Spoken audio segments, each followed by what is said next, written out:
Hello, everyone. Welcome back to Wrestling Royalty and Gimme a Whole Yeah for a Friday night feature that I reckon a few people might have seen the title this week and gone, what the actual hell is going on?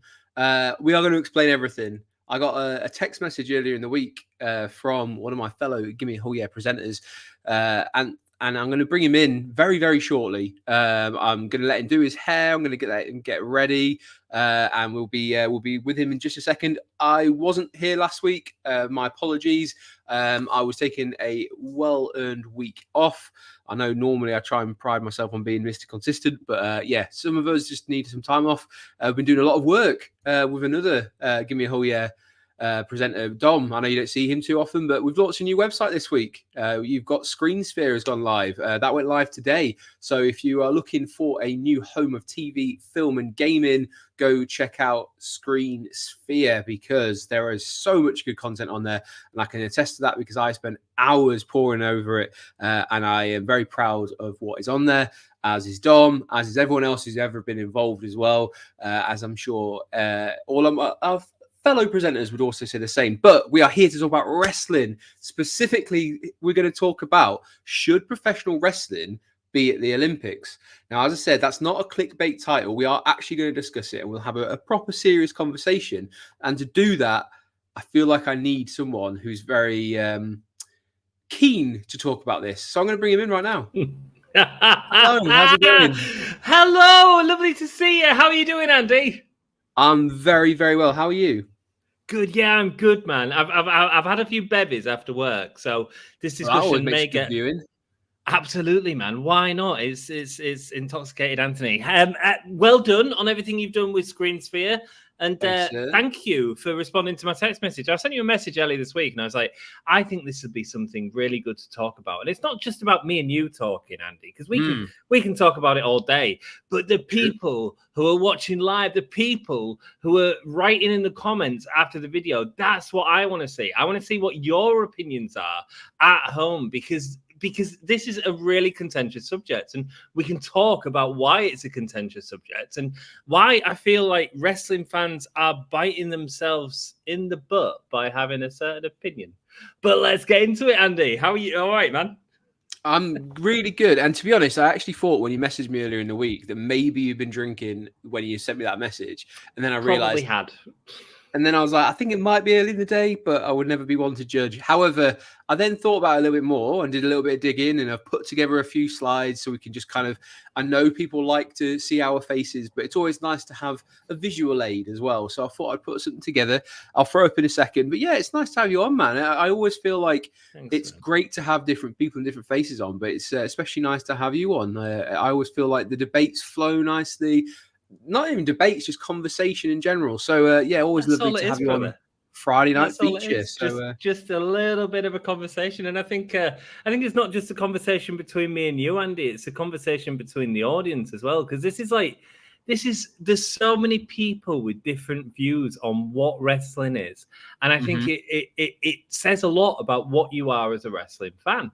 And I think that's great. So let's have the conversation now, man, and let's see what other people. I can't wait to read the comments on this episode, man. So we've got Mark in already. Our trusty moderator Mark is in. He says, "Hello, folks. How are we?" And I appreciate Mark being here because I know it's not Ant's kind of thing. However, the Premier League football season is on, and Mark is a big football fan, so I appreciate him doing this work. He probably has the match on in the background, so it's always a pleasure to have you in and keep the people right. If it does get rowdy, Mark will sort you out. Absolutely no issues there. He will break dance all over your butt.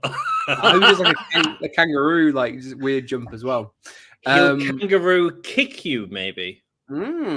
Maybe a sign of things that we might talk about very soon. But yeah, Mark says straight away, I would, but only use ones who can actually wrestle. I'm sure we'll get into what that might be as well. But he says he's not got the football. He's actually got Batman on, which is a great choice. Which one? It depends which one. Well, surely you would he didn't say any Batman over football would be for you, wouldn't it? Yeah, probably. But the Batman I didn't really enjoy, man. Like the Bat Pat. It wasn't him. There was nothing like that made me smile during the movie. It was nothing enjoyable. It was so bleak. Arkham Asylum. Well, Arkham Asylum. He's gaming. That's cool. I mean, Mark Hamill, man, the ultimate Joker, right? Oh yeah, Kevin Conroy as well, the ultimate Batman. Oh man, let's go. We could talk about Batman, but let's get into some graps, get into some wrestling. I just thought I'd put some funny thumbnail together of a very old photo, really, of Kevin Owens getting German suplexed by Chad Gable when he had long hair. Wow, check that out. Who's the guy on the other side of the photo? Well, who is that guy indeed? That guy is the only Olympic gold medalist that's ever been in wrestling, which is Mr. Kurt Angle. And did you know Kurt Angle won a gold medal with a broken freaking neck? No way. Wow. And we accepted him as a legitimate wrestler in our pretend sport. I mean, in terms of crossover, he's got to be number one, right? 100%, man. 100%. And but it is that case of, look, ultimately, the people that click on this video are not going to be the people that have the common view, which is pro wrestling should 100% stay away from the Olympics. And the reason it should stay away from the Olympics isn't because of the reason that the people that do click on this video say. The reason they say is because they say it's fake. And it is. Which is a bit of a naughty word in wrestling, really. So what we'll do is we won't use the F word. Many different F words we won't use.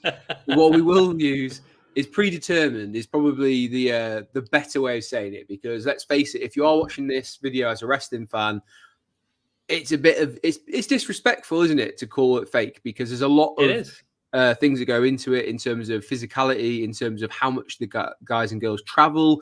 The schedule is so much heavier than pretty much any other athlete would ever experience. And that's before you start putting your body through what they do each and every single night they go out there. The risk is absolutely insane. However, I get what you mean. The people who might come to this because they click on it to see professional wrestling at the Olympics, they're probably not going to doubt that someone like Kurt Angle could cross over the other way.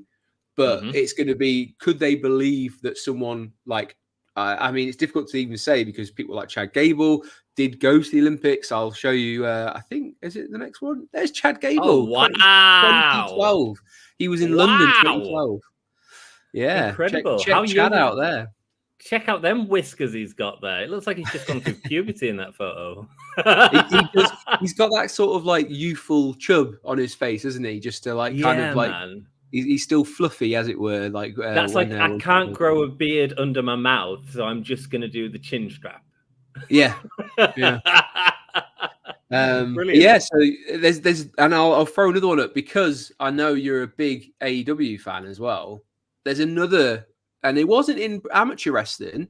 This is Anthony Ogogo, who is part of AEW's roster, who actually got a bronze medal for Britain in the boxing. So it's not just strictly limited to amateur wrestling into professional wrestling. We've also had this other like physical sport, and Anthony is now part of AEW as a professional wrestler. So, as I say, lots of different things we could go into. There's obviously people like Tiffany Stratton who have got a gymnastic background who have crossed over into wrestling as well. And I think there's power lifters that we've seen as well. We've seen other sports. WWE in particular have their own program now where they'll get athletes, younger athletes will then cross over from their discipline into wrestling. But what we're going to try and I guess delve into is it possible to go the other way? And can you take a professional wrestler and can we take professional wrestling and stick it in the Olympics? And what would that look like? So I'll say straight away, I love getting that text. I love having someone reach out and say, this is what I would like to talk about, or we would like to talk about. Let us know in the comments, could you ever see professional wrestling in the Olympic Games? And I'm going to let Ant say his piece now, but let us know in the comments. What's your thoughts on it? Go. Well, I tell you, Andy, go. Make the content. I tell you, Andy. 10 years ago, did you ever think that you'd see breakdancing in the Olympics? No, and I can say we'll never see it again. And I do have a picture, but it's not the next one. The thing is, right, so breakdancing is what sort of brought me around to this. And it was a discussion that Chris Jericho was quite for. a couple of years ago, and Chris Jericho was saying that he should be in the Olympics. That wasn't a spoiler. I haven't seen it. Tell me what the quote says, my dude. So when I was doing my research, this is what I came across. And again, I don't know if people will go, well, if Chris Jericho said it, there's no way I'm agreeing with it. However, he did say on his Talk with Jericho, or Talk, it says Talk with Jericho, but it's definitely Talk is Jericho. Talk is Jericho. Podcast. It feels like it is, yeah. And I'm not going to do a Jericho impression, but he said, I literally want to go in front of the IOC, the International Olympic Community, and pitch pro wrestling as an Olympic sport. Now, you might go, how can you do that? It's all scripted. Now, hold on, stop right there. Gymnastics, pairs gymnastics, figure skating, pairs figure skating. What is that? It's two people working together to put on the best performance possible. There is no way we could not do the same with pro wrestling. And what's really interesting about the examples he said, and the reason I wanted to do this podcast as a sort of fresh look on it, is the breakdancing aspect. Because gymnastics, pairs gymnastics, figure skating, pairs figure skating is all a routine that is rehearsed. And we know that wrestling can be a routine that's rehearsed. And you can be a purist if you want and say that wrestling should be improvised, it should be something that's filled. Or you can say that a routine's absolutely fine. I'll say I absolutely believe that anything, as long as you tell me the story in the ring, it doesn't matter. And an example of that is WrestleMania 3, of one of the greatest matches of all time with Macho Man Randy Savage and Ricky the Dragon Steamboat, which was heavily scripted. Each move was beat to beat, and it was absolutely a fantastic match, and not just a fantastic match, but a fantastic piece of storytelling from two incredible performers. So that's an example of how that sort of wrestling could be in the Olympics. But when we come to breakdancing and we talk about kangaroos and we talk about kangaroo kicks, because that's how I'm linking them together through MJF. Thank you, MJF. The person who probably wouldn't want to be associated with bringing the Olympics to bringing wrestling to the Olympics, but I'll do it. The thing is, breakdancing is slightly different because it is improvised in a sense of breakdancing is various moves that is put together to so a bit like wrestling is, where you have a clothesline into a pile driver. Breakdancing is reacting to music and reacting to whatever the DJ is playing. When the Olympics was playing, it wasn't routines that they was going into. It was based on what the DJ was playing. And I assume, and I haven't looked into it too much, but I assume that part of the assessment criteria is how they was using the music. I mean, it just makes sense. Yeah. Now, what if you was to give some wrestlers a stimulus and say, this is what we want to see? And if they was each given 10 minutes to show off the skill, what is different? What is the difference between two people battling, using music as a stimulus, to what wrestlers are doing in the ring, which is to put a series of moves together to create a story? And I think there's something really fascinating in that. And one thing that I will say for anyone, because I know that the instant reaction to the people that will click on this link, which are wrestling fans, would be, I want to keep wrestling away from the Olympics. Breakdancing will have a huge, it will be bigger than it ever has been before because of what has just happened in Paris 2024. Breakdancing has become a discussion. Breakdancing has been taken as something serious. Is that not what we want from wrestling? Do we want to use the word fake, or do we want to use the word performer, which is what wrestlers are, and celebrate the art that they are doing, the physicality that they are doing, which I don't know too much about breakdancing, but to me, wrestling must be difficult. It must be pretty hard. Because you're doing multiple skills, you're selling, you're trying to make it look like you are hurting someone. So there's so much stuff that we can use as a judging criteria for the Olympics, in the same way that breakdancing is, and in a similar way to stuff like synchronized swimming, like gymnastics, like potentially skateboarding, which has been talked about in the Olympics. So I think that it's the next step. And I think that if it was to happen, it could do incredible things for wrestling. When again, I said it when the text came through, I originally was kind of like, nah, as most people would. I was like, I don't have any idea how that would work. I've had a few days to kind of like think about it, and I was like, okay, so then you'd have to go into, so how do you submit into like the logistical side of it is to go, right, okay, so do you get two wrestlers, then go, we're going to partner up, we're going to put on a match. So basically say, I don't know, just off the top of my head, Ricochet and Will Ospreay decide we are going to enter the Olympic team for America.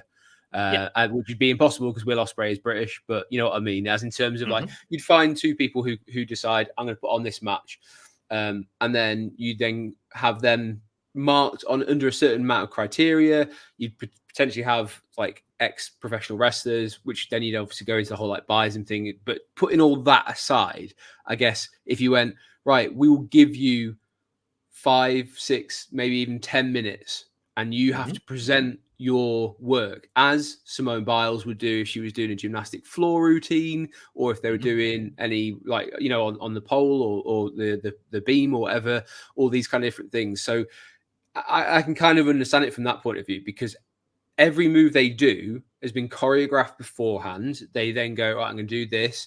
The gymnasts, I believe, pick their own dance, the music to dance to on the floor, and then rehearse. Unlike the breakdancing one, where they'll have moves that they can pull out, and then they just go on the fly and they kind of adapt that to whatever music they're given. And presumably, what you can see in this picture is 5 judges then go, the technical side of things was good. Actually, I didn't like that. It didn't fit with the music, and kind of list it off like that. And then I guess the other side of the logistical stuff is, but then if two big guys, you know, say if Braun Strowman and Big Show, again, I don't really, it's not a realistic thing in terms of like who they would match up with, but do you do that? Or do you get a Rey Mysterio versus Braun Strowman, and you do like, that's the story that they tell, is like, you know, and it is interesting from that point of view. And it would be a lot of emphasis on the judges as to how they do that. But yeah, it is intriguing to see how you could put it together. But then you start, my mind was working and going, well, then you've got America, who would have AEW and WWE and, you know, pools of talent to put, and the indies. Canada has potentially got his own, like, you know, you've got like Maple Pro Wrestling, whatever it is. So, and then you've got AAA, you've got New Japan. There's plenty of countries that have massive networks of wrestlers, whether it's on a mainstream promotion or not. But it is such a global thing, you know, like Germany, massive wrestling country, Italy, UK. It's not something that's limited to the US. So like from a global point of view, there's so much potential that you could throw people in there. Absolutely. Before we go into the next one, I'll put these comments up and I'll let you address them straight because I know you're a good friend. It's Dan, right? Isn't it? Absolutely, it's Dan. No simple answer. I don't think it's that simple, Dan. Slow down, and let me argue my point, and then you can tell me at the end of this podcast, no again. Right, and this is a great comment. I kind of want to address what you just said as well. Let me address this first, then we'll do a recap on what you just said. It's not that there's not it's not that there's not the talent. It's that it's not possible to get people to agree on what is classed as good or bad when it's a creative field, just like art, just like breakdancing. Is the last part of that sentence that I'd put there. And the same as gymnastics.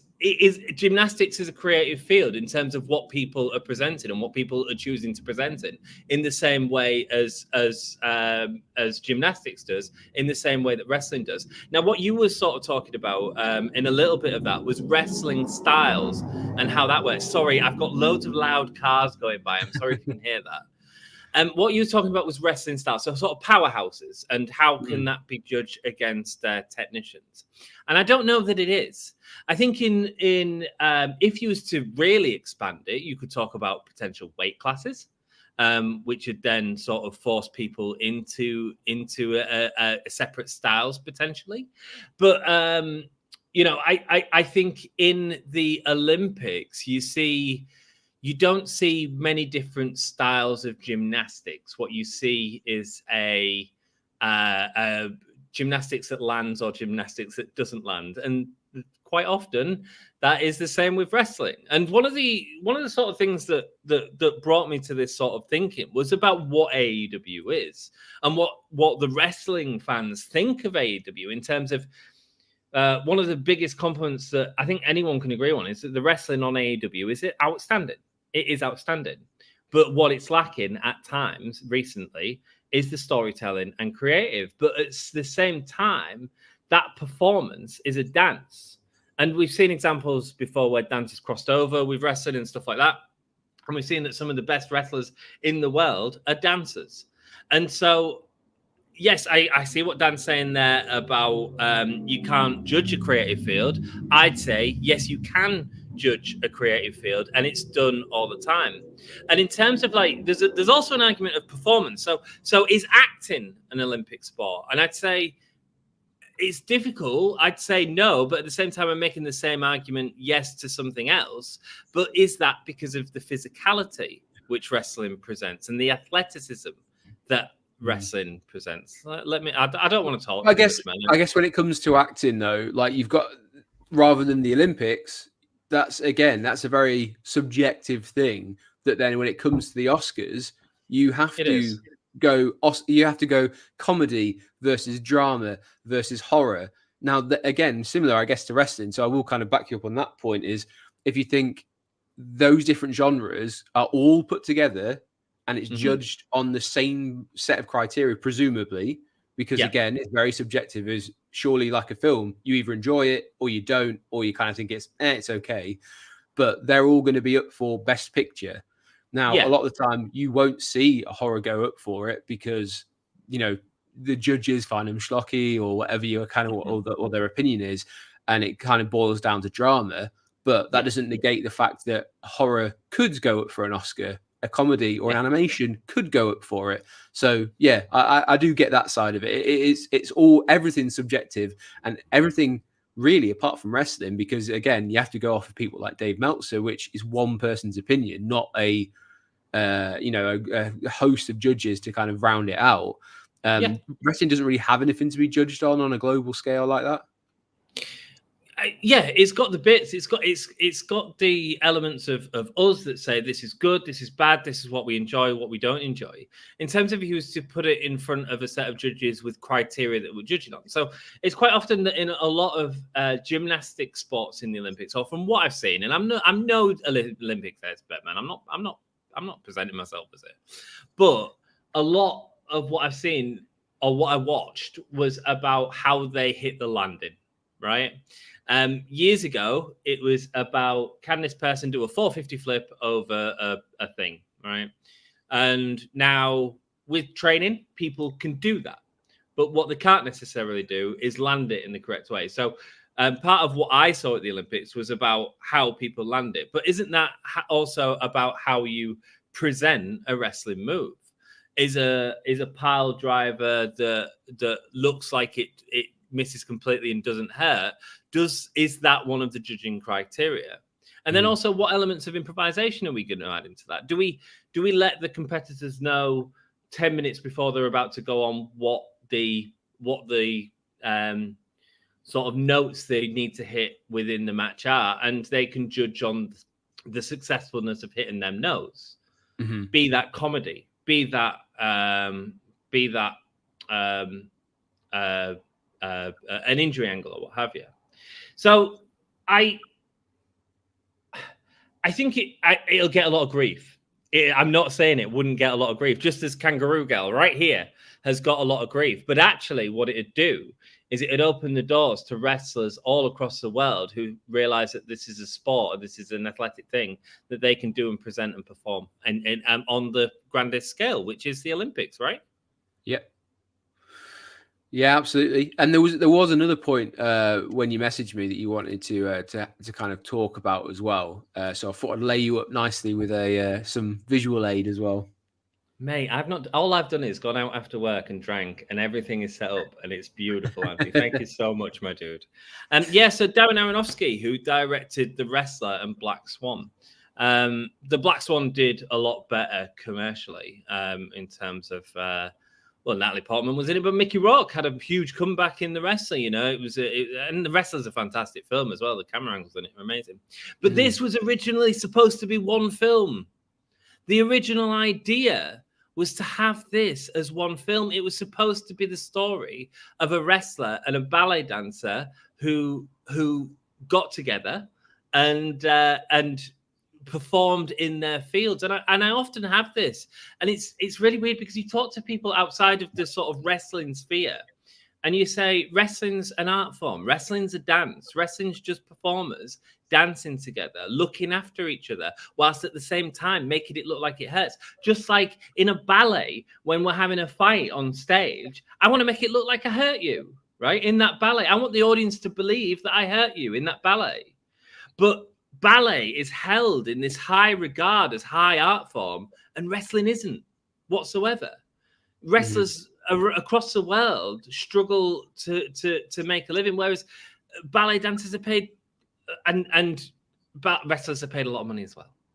But it's held in a different regard, and as an art form, I say to people, I actually had a conversation with a friend the other week, and I said, you know, wrestling's no different to ballet, and they laughed, and they said, ballet dancers have to work harder. And I'm like, no, they don't. Ballet dancers have to work hard. And I'm not belittling any performer or anything that they do to be a professional in the field. But you cannot tell me. And right, so let's go to a wrestler that I don't know, who doesn't do steroids that's got a fantastic physique. Randy Orton, there we go. He probably didn't do steroids, right? For the purpose of this, no. Perfect, right? Randy Orton. Let's talk about Randy Orton. My God, that man looks good, right? Do you think you get that from sitting on your ass every day? Do you think you get that from just going in the ring and performing a 10-minute match? Absolutely not. It's work every day to get to the physicality, to the physical space that they can be in, to present themselves, because their body is their tool, in the same way that a dancer's body is their tool, in the same way that an actor's body is their tool. They have to work to present that, to get that to that point. And I would never say that wrestlers don't work as hard as ballet dancers. I just don't think it's true. I think there might be some, but I think to get to where they want to be, they will work just as hard as any ballet dancers. And the ironic thing is, ballet dancing is held in this high regard, and wrestlers are seen as nothing, and it pees me off. Let me tell you. Yeah, I mean, the biggest thing coming out of it is you can kind of just sum it up and say, what is art supposed to do? It's supposed to be evocative. It's supposed to, make you feel different emotions. So whether it is Swan Lake, where you go and, it go from being sad and then you uplifting at the end and things like that, or and then tragic and you can go through this whole spectrum of emotion. Well, where else, in my opinion, and I go to the cinema every week and I watch TV and everything, and I'm yet to see something that can evoke emotion in me quite as well as wrestling can on a frequent basis. Because just when you think you've become numb to it, you've seen it all, here comes a storyline where you get so invested and be like, okay, like I did a video, you can go back and watch this, on Dominic Mysterio, and I text the guys and I was like, is it just me, or is Dominic Mysterio the most improved person in the last 2 years?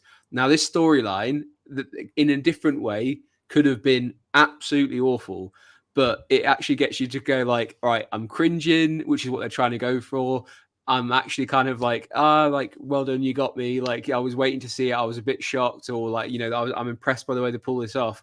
Similar to how if I went to a ballet, or if I went to a stage show or a theater, or a stand-up comic, the whole purpose of art is to make you feel emotion and to really invest in what you're watching, just as it is with sport. Sport is there to get you excited. It goes back all the way through to the Roman days, and and people used to go to the Colosseum and whatever and watch all these the different, like, the fights, the chariot races, etc. So yeah, to me, this side of things makes entirely a lot of sense, and I could see why these films were originally tied together, and and the themes should have been running through.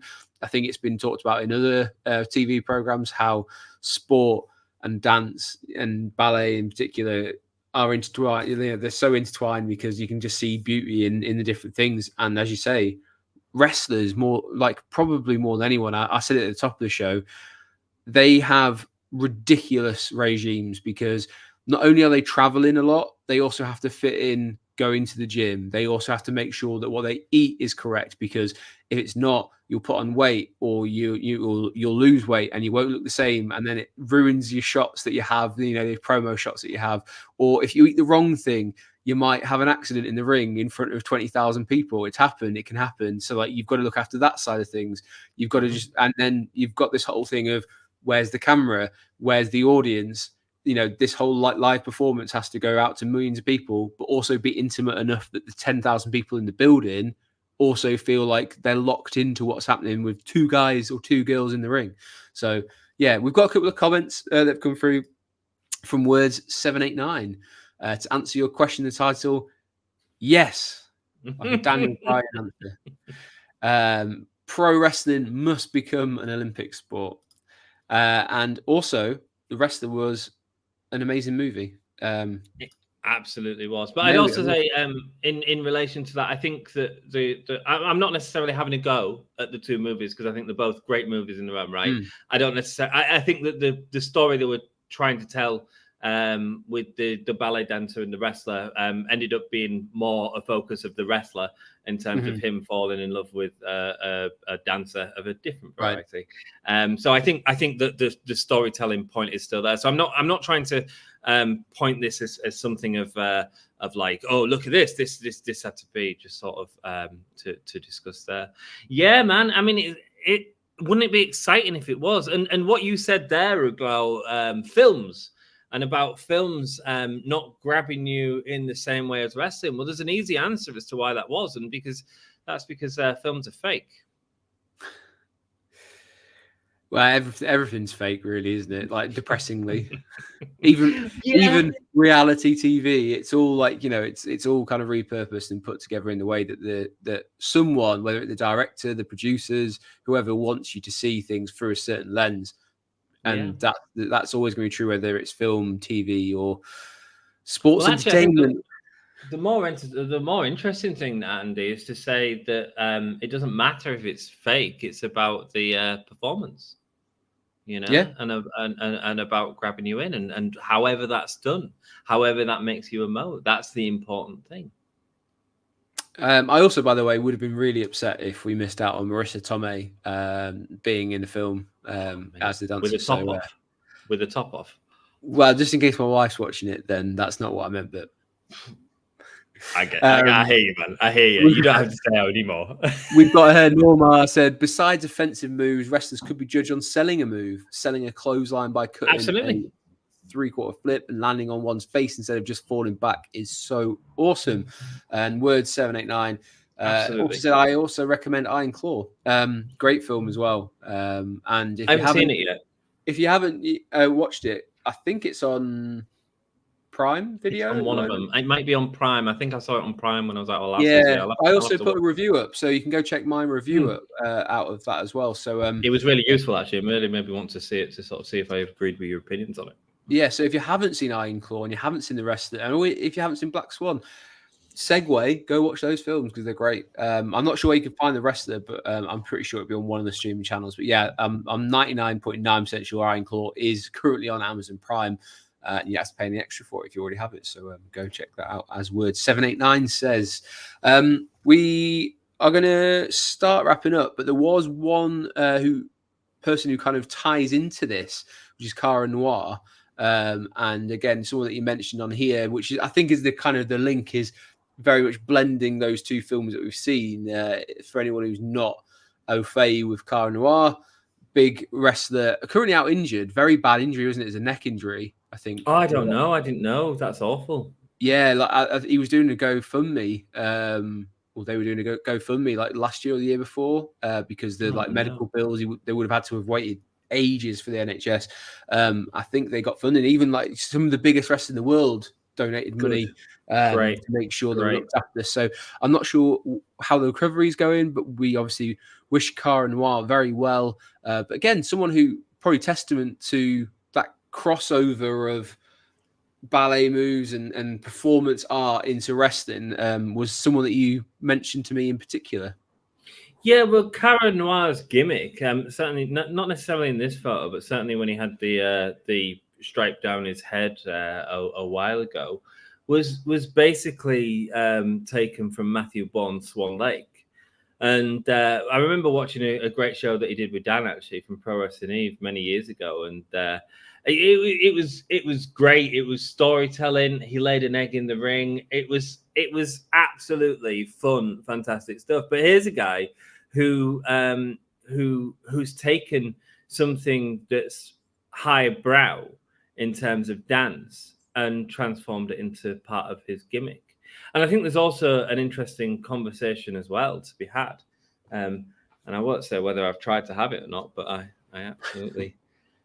With Matthew Bourne, who created Swan Lake, to say, where's the wrestling ballet?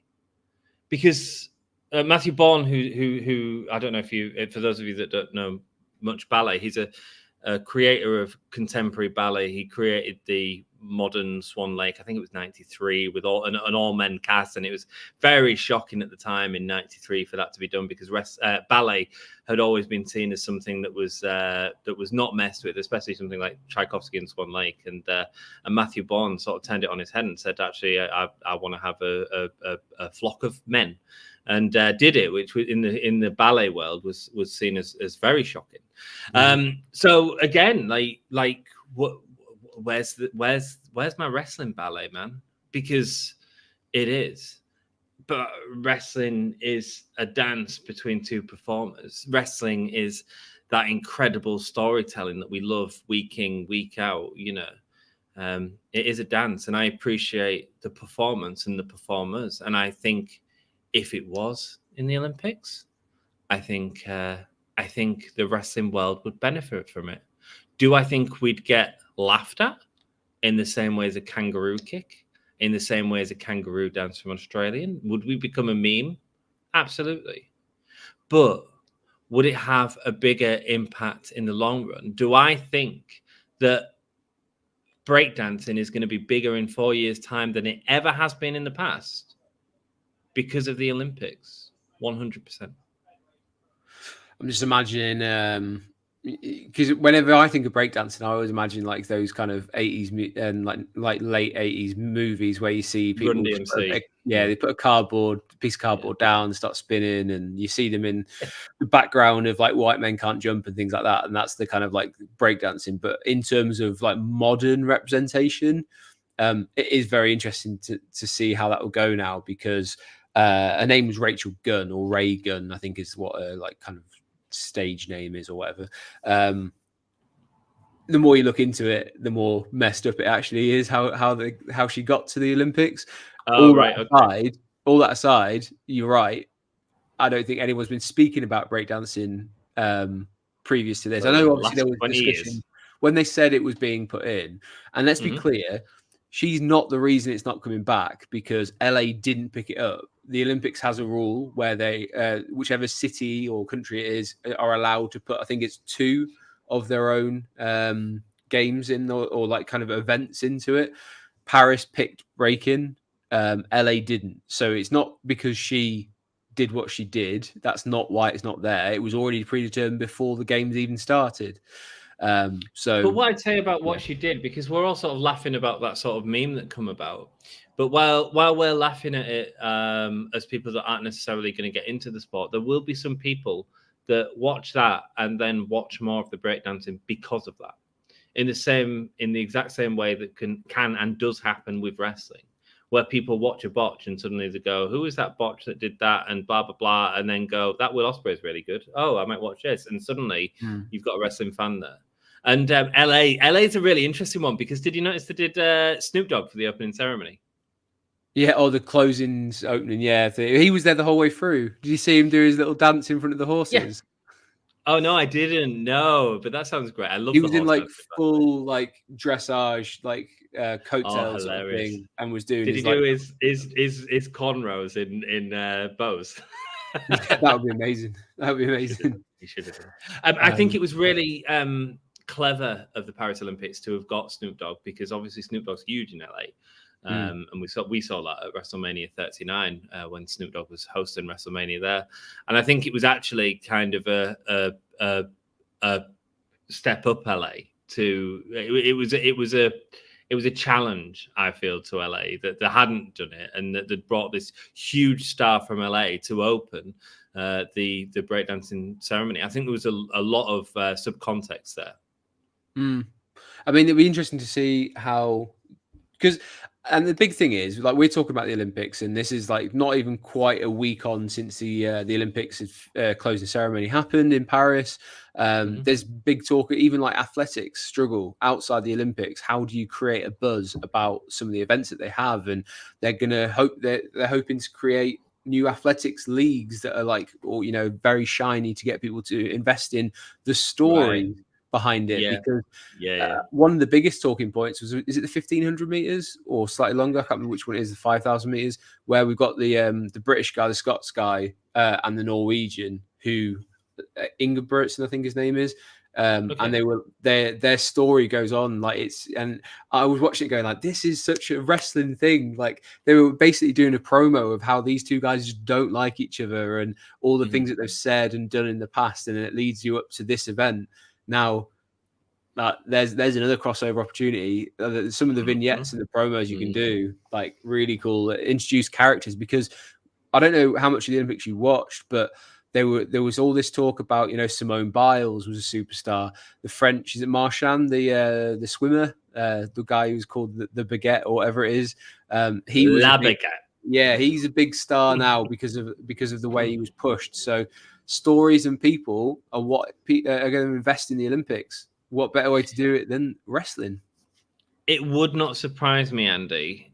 And I wouldn't necessarily take a bet on it, but it wouldn't surprise me if in the next year we have a talent show based on breakdancing in the UK, because I think that the Olympics has given it that exposure, and I'd love to see that happen for pro wrestling, not for everyone, because if more people may laugh at our sport as many people are laughing at breakdancing right now, but there'll also be people that get invested because of this and start to enjoy the culture of breakdancing, and that sort of identity and stuff like that is really important for people and culture in general. So I'm all for, if you haven't guessed, the Olympics having the wrestling.